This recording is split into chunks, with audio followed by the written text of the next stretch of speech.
Retrouvez votre rendez-vous d'histoire avec les cinémas Kinépolis. Préparez-vous à remonter le temps en regardant votre programme avec les montres et bijoux Bianchi, artisan horloger joaillier depuis 1978.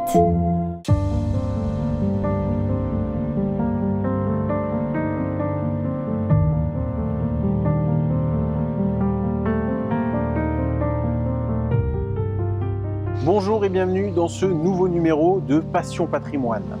Aujourd'hui, nous allons parler d'une période sombre de notre histoire, celle de la Seconde Guerre mondiale.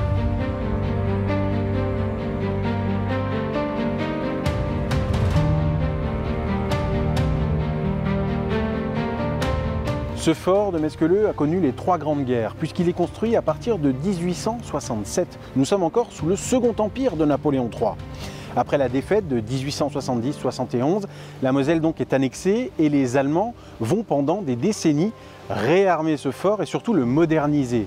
Pendant la Première Guerre mondiale, qu'on appelle la Grande Guerre, eh bien ce lieu va devenir un fort de soutien pour les combats.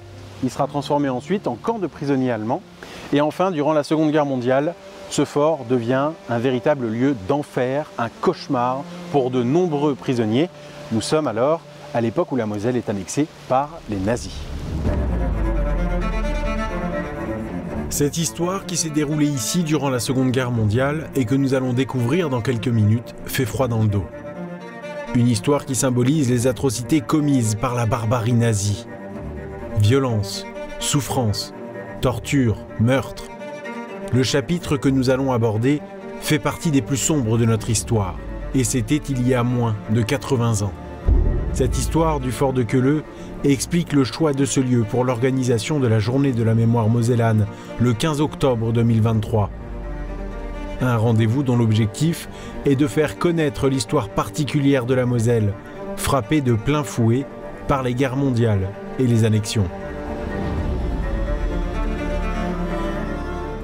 La Seconde Guerre mondiale a énormément marqué le territoire mosellan, évidemment. Et aujourd'hui, de nombreux passionnés tentent à tout prix de faire perdurer cette mémoire de ce qui s'est passé ici, en Moselle, durant ces difficiles heures. C'est le cas de Philippe, qui depuis 30 ans réunit tous les objets qu'il peut retrouver. Et aujourd'hui, ces objets sont réunis dans un musée, le musée Ascomémo à Agondange, que je vous propose de découvrir. C'est une véritable caverne d'Ali Baba, où l'histoire se dévoile à travers des objets de la vie quotidienne d'une époque où la Moselle était annexée par l'Allemagne d'Adolf Hitler. Philippe, passionné d'histoire et fondateur de l'association Ascomémo, collectionne tout ce qu'il peut trouver concernant cette époque, avec pour ambition de conserver la mémoire de la Moselle entre 1940 et 1945. Et les milliers d'objets collectés par l'association ont permis de créer de nombreux espaces thématiques et immersifs. On arrive là dans la partie scolaire. Alors pour nous, ce qu'il est important d'expliquer, c'est qu'on est dans une école qui est non seulement au service de la langue, mais aussi au service d'un régime politique. On est à l'inverse d'une école laïque. Et donc cette école qui était au service de l'Allemagne, de l'Allemagne nazie, elle a été mise en place tout de suite en octobre 1940 avec du matériel spécifiquement mosellan, avec des livres qui ont été faits spécialement pour la Moselle, avec une revue pédagogique. Alors les Allemands, ils étaient très forts. En un mois, on est passé d'une revue qui s'appelait Wir lernen Deutsch, c'est-à-dire nous apprenons l'allemand, à Wir sprechen Deutsch, nous parlons l'allemand. Donc là, nous avons tout ce matériel-là, il a été retrouvé dans des écoles ici dans la région. Alors par exemple, la frise chronologique, elle vient d'une école de Thionville, elle ne s'arrête pas en 1945, elle continue parce que les nazis, ils avaient l'ambition que ça dure 1000 ans. L'école d'un côté, celui de l'administration nazie de l'autre, avec, à nouveau, de nombreux objets pour l'évoquer. Donc ici, ça représente la lourdeur de l'administration allemande, c'est-à-dire qu'à partir d'août 1940, c'est vraiment l'administration civile qui se met en place, avec Bürkel à la tête de cette administration. Et donc lui légiférait directement, il avait de compte à rendre qu'à Hitler. Son chef hiérarchique, c'était Hitler, et donc il avait un bulletin de loi pour la Lorraine. Donc tous les malheurs de la Moselle sont écrits dans ces bulletins, et c'est donc lui le responsable des malheurs des Mosellans pendant cette période-là. À travers un parcours chronologique et thématique, le visiteur est plongé dans les drames de l'histoire militaire mosellane. Annexion, lignes Maginot, mobilisation, évacuation, germanisation, résistance, déportation, libération. Autant de sujets qui font partie de cette histoire chahutée par les guerres qui caractérise notre département et notre région. Et pour Philippe, les trésors d'histoire, ce sont tous ces petits détails de la vie quotidienne de cette époque, car à travers eux, c'est bien la grande histoire qui se dévoile. Et de nombreux objets, parmi ceux qui composent cette impressionnante collection, ont été sauvés in extremis de la destruction grâce à l'engagement de Philippe et des membres de l'association. Nous, on est vraiment dans la vie quotidienne, dans des objets, comme on dit, des consommables. Donc ce que nous, on jette aussi, eux, ils le faisaient aussi, et on a eu des coups de chance de trouver, par exemple, ce genre d'objet, un sac d'un commerce d'un boucher de Sarreguemines, dans la Adolf Hitler Strasse. Et puis, moi, ce que j'aime toujours montrer quand on a des visiteurs, c'est cette étiquette d'un vin, vin des caves Sainte-Caire à Metz, donc germanisé. Mais les Allemands, ils n'ont pas été jusqu'à germaniser l'appellation, ils appelaient ça l'appellation contrôlée intégrée, c'est-à-dire Côte-du-Rhône, ça ils l'ont laissé en français. Et ce petit bout de papier-là, il a été sauvé parce que ça a servi de brouillon pour une recette de cuisine et qu'on l'a retrouvé dans un cahier de cuisine. 30 ans que Philippe et les membres de l'Ascomémo mettent leur passion et leur engagement au service du souvenir et de l'histoire de la Moselle durant ce terrible chapitre de la Seconde Guerre mondiale. Un sujet resté longtemps tabou, mais qui petit à petit revient dans les mémoires. Au départ, on voulait collecter surtout des témoignages. Et en même temps qu'on collectait des témoignages, on a collecté des documents, des objets, on commençait à avoir des collections et on ne voulait pas garder ça que pour nous. Donc l'idée, c'était effectivement de les présenter. Donc ça a été d'abord une exposition, on va dire, permanente. Et grâce à la ville d'Agonange, on a pu avoir maintenant ce musée qui s'appelle le musée de la Moselle en 39-45, donc qui est l'accumulation de plus de 30 ans de collection. Donc des objets qu'on a glanés aussi bien chez des particuliers, sur les marchés aux puces, dans des bourses, des collections des collectionneurs qui sont décédés, et on a récupéré les collections, le musée de Tambov à Amnéville, et ce qui fait qu'on a vraiment une collection originale, parce que tous les objets qu'on vous présente, ce sont des objets locaux. Bien plus qu'un simple musée, Philippe et les membres de l'association ont voulu créer un lieu de pédagogie destiné à toutes les générations, y compris les plus jeunes. 50% de notre public, ce sont effectivement des primaires ou des collèges ou des lycées. Certains là, vont venir même à la journée, parce qu'en complément de ce musée, on a un centre de documentation, donc ils travaillent aussi sur des documents d'époque. De la pédagogie donc dans l'espace musée, mais aussi, de l'autre côté de la porte, une mine d'archives en tout genre. Journaux, dessins, registres administratifs, civils et industriels.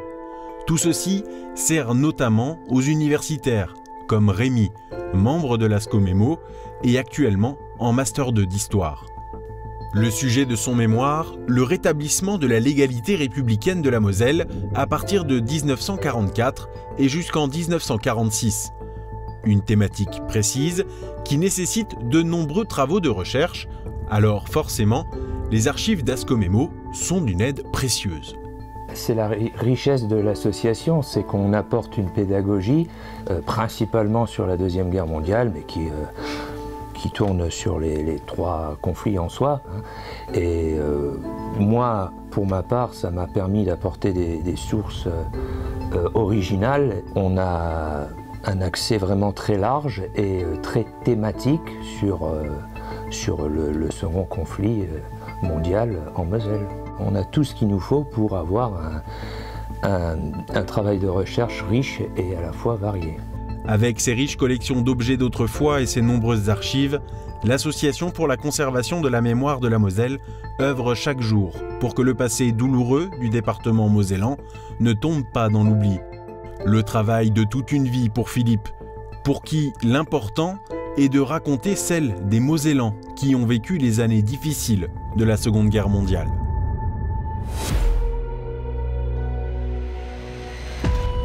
Vous l'avez vu, le musée Ascomémo nous permet vraiment de garder cette empreinte, cette mémoire de ce qui s'est passé dans la vie quotidienne durant la Seconde Guerre mondiale. Je vais maintenant aller rejoindre Thierry, qui est président de l'association du fort de Mesqueleu, et avec lui, nous allons évoquer la partie de la seconde annexion qui s'est déroulée ici, au fort de Mesqueleu, une partie dramatique et même un véritable cauchemar.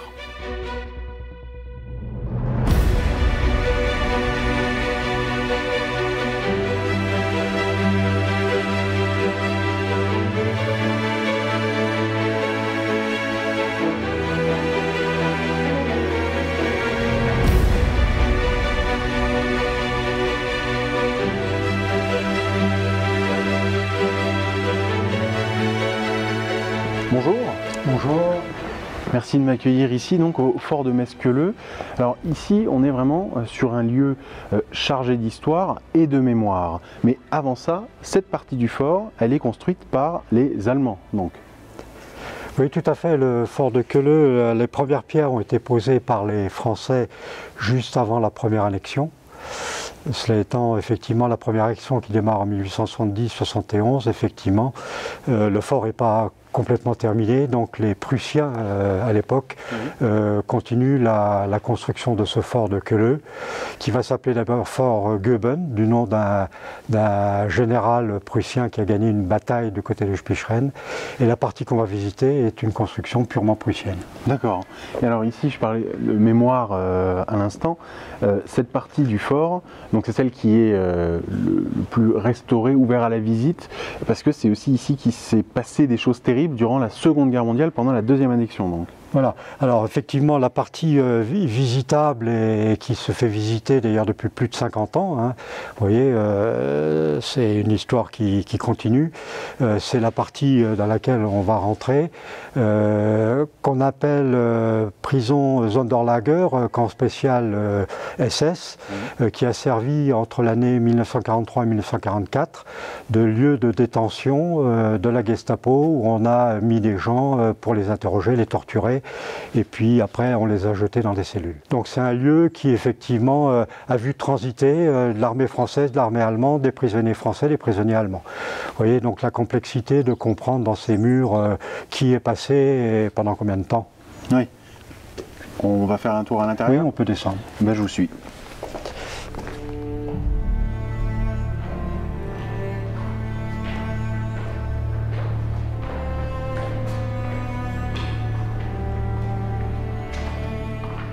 Ici, c'est un couloir, on pourrait presque le surnommer le couloir de l'enfer. Oui, alors effectivement, les escaliers par lesquels nous sommes descendus dans le bâtiment étaient le début de l'enfer.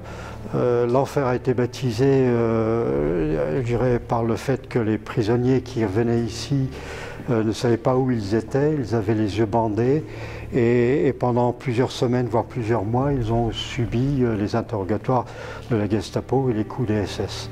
Et l'enfer vient aussi du fait que le commandant du fort, qui s'appelait Georg Empen, avait l'habitude, en guise de bienvenue, de dire, en allemand bien sûr, « Bienvenue en enfer et Satan c'est moi ». Et on voit des pièces hein, au fur et à mesure qu'on avance. Alors, on a différents types de pièces. En fait, ce sont des cellules. Il y a des cellules dites collectives, donc ça veut dire que les gens étaient collectivement enfermés là-dedans. Et puis un peu plus loin, il y aura des cellules individuelles où on enfermait les têtes de réseau pour les avoir un peu plus sous la main et les interroger à souhait. Voilà.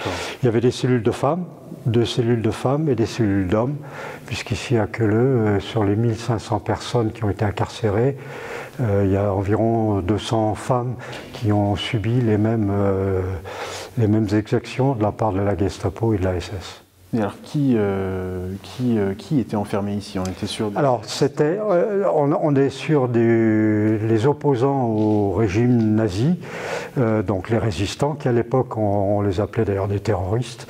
Et donc systématiquement, chaque fois qu'on était soupçonné, on n'avait pas besoin de preuves d'être un résistant, on était arrêté à domicile ou sur le lieu de travail, et donc emmené ici dans les conditions que j'évoquais, c'est-à-dire les pieds et les mains liés, les yeux bandés, pour bien leur faire comprendre qu'il était hors de question de comprendre justement où se trouvaient les gens à l'arrivée à Queuleu. Donc ici, ah oui d'accord, on est dans la salle d'interrogatoire et là avec la reconstitution, on voit ce que vous me disiez à l'instant, les yeux bandés, les mains attachées, les pieds liés, Qu'est-ce qui se passait ici dans cette pièce donc? Alors cette pièce elle est particulière parce que c'est à la fois l'enregistrement administratif des prisonniers quand ils arrivent et puis c'est la pièce où se trouve le bureau du commandant du Sonderlager et en l'occurrence du fameux Georg Empen qui a marqué son passage et tout le monde s'en souvient comme étant un tyran absolu en clair. Alors l'immatriculation, ça fait partie aussi des standards, si je puis dire, des incarcérations, qu'on soit dans un camp de concentration, d'extermination ou un Sonderlager comme ici. C'est-à-dire que systématiquement on colle un numéro, un matricule à la personne. Il faut que ce numéro-là soit connu par cœur en allemand.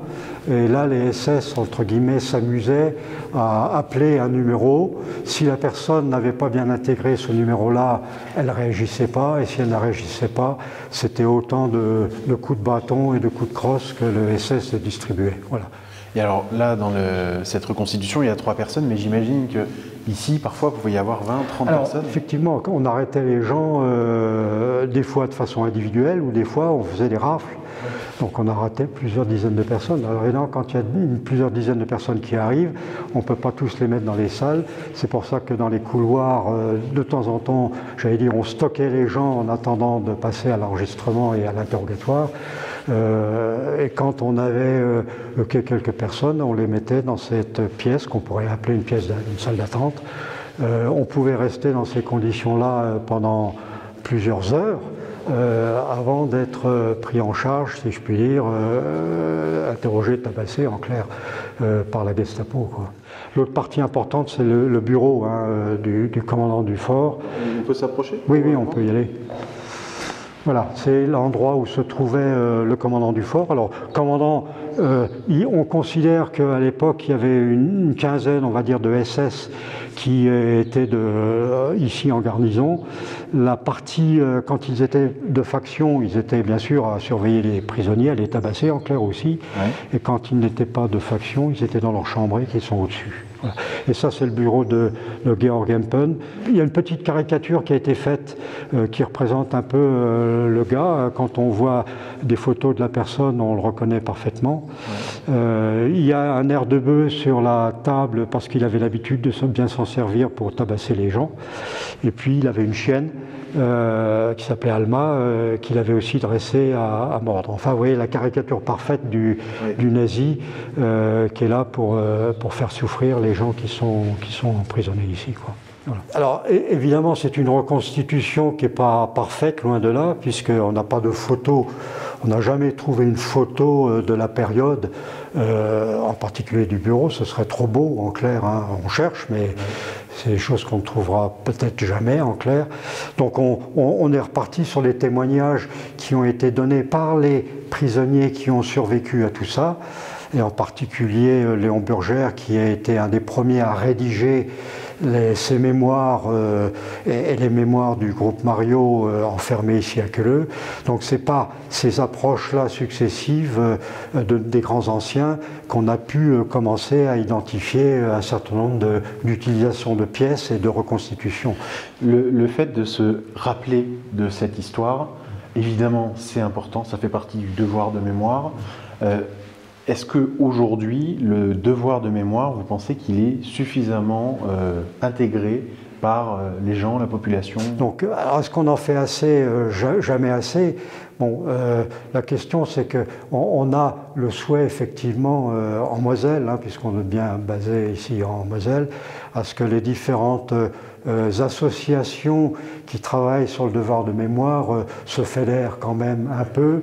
Bon, et je pense à Ascomémo, puisque vous les avez vus, effectivement, il y a beaucoup de synergie et de complémentarité entre, je dirais, ce que Ascomémo peut montrer dans son musée et de ce que l'on explique ici en termes de voilà ce qui s'est passé dans ces murs, oui. En clair. Donc, devoir de mémoire, ça sera à vie. Bon. Et depuis quelques années, on a donc ce regain de mémoire. On commence à en parler, mais pendant longtemps, ça a quand même été une histoire qui a été un peu tabou. Comment vous expliquez, vous, qui êtes immergé dans cette histoire grâce au monde associatif, comment vous expliquez ce regain de mémoire? D'une manière générale, en Europe et en France en particulier, les deuxième et troisième générations cherchent à connaître un peu l'histoire familiale. Donc c'est une façon déjà de remettre un peu le pied à l'étrier de ce qui a pu se passer. Dans certaines familles, de façon très simplement, les choses étaient évoquées, puis dans d'autres, c'était complètement tabou. Oui. Hein, donc, vous voyez, mais il y a quand même ce souci des générations suivantes de bien, effectivement, de dire, ben, le grand-père, qu'est-ce qu'il a fait, etc. Bon, donc ça aide pour beaucoup. Après, effectivement, les conflits qu'on commence à voir naître un peu partout dans le monde et en Europe, aujourd'hui, rajoutent une couche, si je puis dire, en disant mais on parle de nazisme là-bas, et chez nous, comment ça pouvait se faire? Bon, ça c'est aussi un élément qui ajoute au souhait de mieux connaître notre passé. Bon. Et puis il y a aussi, bien évidemment, les historiens ont accès de plus en plus à des archives qui sont ouvertes maintenant de façon régulière et disponible. Et donc effectivement, là aussi, il y a une manne à exploiter sur notre histoire, quoi, hein. Voilà, donc tout ça, ça fait converger vers le fait qu'on a besoin de mieux comprendre ce qui a pu se passer dans certains endroits comme ici, quoi. Et alors justement, là, on est devant la salle d'interrogatoire, de torture de la Gestapo. Voilà. Donc là, on a reconstitué, toujours pareil, reconstitution de ce que pouvait représenter un interrogatoire fait par la Gestapo. La Gestapo, son métier, c'était de tirer de l'information de la part des gens, de faire en sorte que, sous la torture, parce que souvent on en arrivait là, on cherchait de l'information. On sait par les témoignages que même sous la torture, certains n'ont jamais parlé, et ils en sont morts, d'où les gens qui sont morts ici. Alors que dans le principe, quand on arrivait dans le camp spécial de Sonderlager de Quelle, on était censé en sortir vivant. Oui. Vivant. Puisqu'un homme mort, c'est quelqu'un qui ne peut plus parler, donc l'information est perdue. Mais une fois que la Gestapo avait considéré qu'on n'avait plus rien à tirer de la personne, qu'est-ce qui se passait? La personne ne recouvrait pas la liberté, par contre était envoyée en déportation. Et c'est comme ça que 90% des gens qui sont sortis d'ici, vivants, sont partis dans le monde de la déportation au Struthof. Et là, c'est le monde de la déportation qui a fait son office, en clair. Grâce au travail de l'association, cette immersion dans l'histoire des lieux durant le chapitre de la Seconde Guerre mondiale plonge le visiteur dans ce que notre passé compte de plus dramatique. Loin de n'être qu'un lointain souvenir en noir et blanc, l'histoire du nazisme et les horreurs qu'elle représente a marqué ici des milliers de personnes et autant de familles. La torture physique et psychologique que les porteurs et les adeptes de la croix gammée ont fait endurer se dévoile et se partage 80 ans plus tard à toutes les générations, ne laissant aucune place au doute quant à la folie fanatique des SS et des membres de la Gestapo. C'est une histoire qui est douloureuse, qui est un chapitre noir de notre histoire, mais il faut s'en souvenir, il faut s'en rappeler. Alors ça fait partie effectivement de la transmission de la mémoire. On vise surtout et principalement les jeunes de toutes les classes d'âge.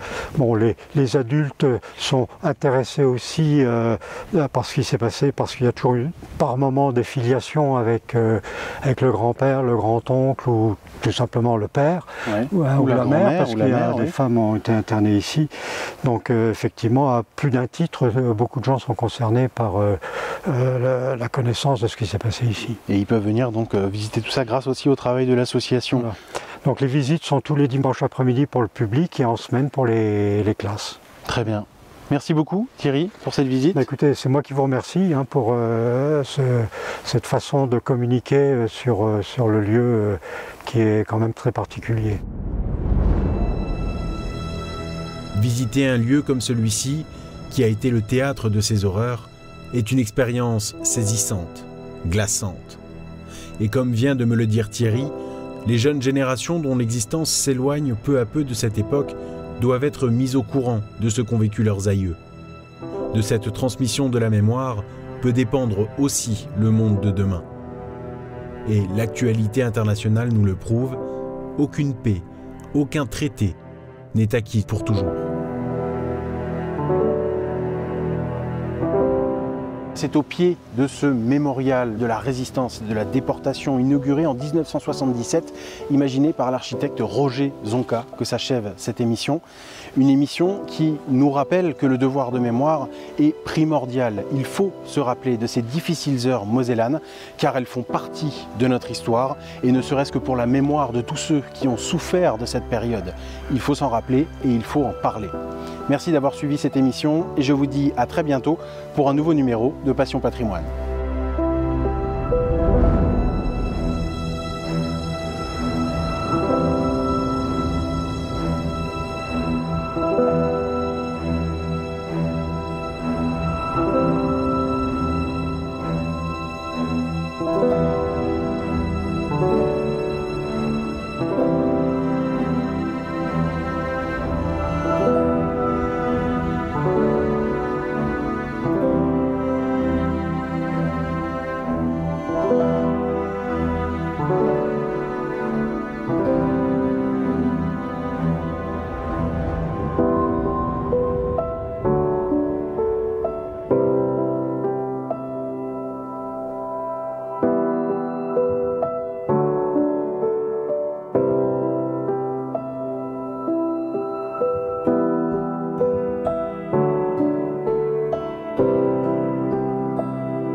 C'était votre rendez-vous d'histoire avec les cinémas Kinépolis.